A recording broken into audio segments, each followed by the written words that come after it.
In this video, I'm going to show you how to record using Metal TV. So the first thing you want to do is you want to open up Metal, make sure you are signed in, then go to the left menu and select over here where it says Library. Then it is going to give you an option that looks like this. So the way Metal works is that it is going to detect whenever you launch a game, and then from there, it is going to give you the option to do auto clipping, where it records the last 60 seconds of your gameplay. Or you guys can go ahead and record for a long period of time. So if you're trying to record long form videos, that is what you would need to do.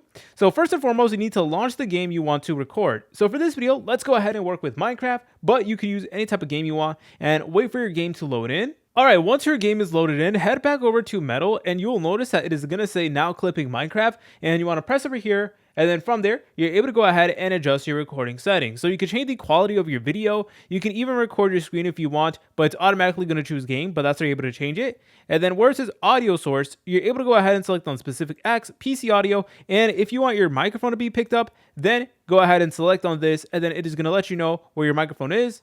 And we have more video recording settings over there.